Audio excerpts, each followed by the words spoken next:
from talk of higher taxes to the president's health care plan, just how much of an impact could each of these proposed policies have on your wallet? John Tillman with the Illinois Policy Institute joins us this morning. So let's break down the proposed plans for the two guys we know are running for governor right now, but Governor Quinn.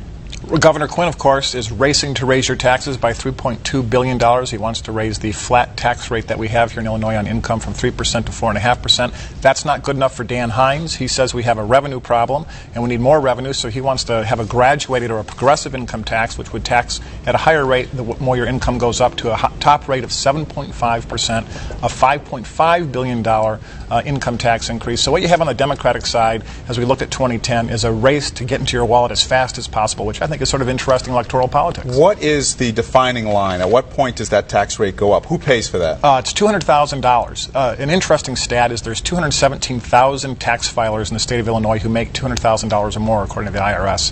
And overall taxes on income, and this is the federal level, but it's somewhat analogous to the state level, those 3.3% of tax filers pay 57% of the income taxes. And what that tells us is if you keep taxing them at a higher and higher rate, they're very mobile, and they might go somewhere else where the taxes are lower. This is happening in other states like Maryland. They had a millionaire tax increase there. There were 3,000 millionaires. Now there's 2,000.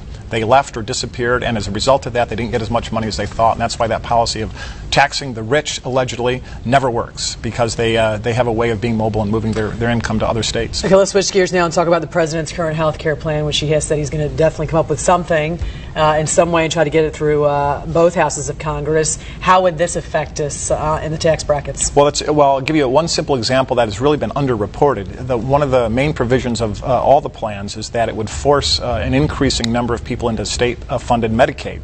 So the way Medicaid is funded is part of it is paid by the federal government and part of it is paid by the state government.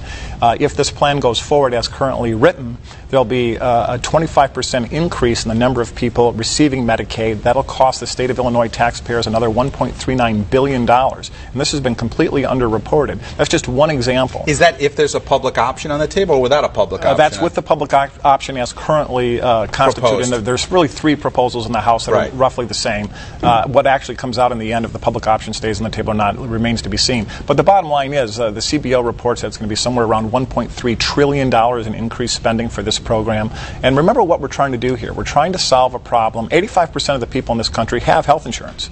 And of those, 81% are happy. We have somewhere around... Oh, but you have to admit there's a real problem with this. The prices are going up. People can't get if they're they have a precondition. I mean, there's a list of... 85% say they're happy. I hear that stat all the time. But yeah, we've got a healthcare dilemma that everybody agrees on. That's exactly right. But the question is, how do you solve it? Do you solve it by putting 100% of the population into a government-run program? And remember, this is the same government that is bankrupting Social Security, is bankrupting Medicaid and Medicare, can't run the trains on time without a perpetual growing deficit, can't run the post office on time without a perpetual running deficit and more taxpayer money, establish the Fed and Fannie Mae and Freddie Mac that helped lead to the financial meltdown, and they're going to be in charge of your pancreas and mine? I don't think so.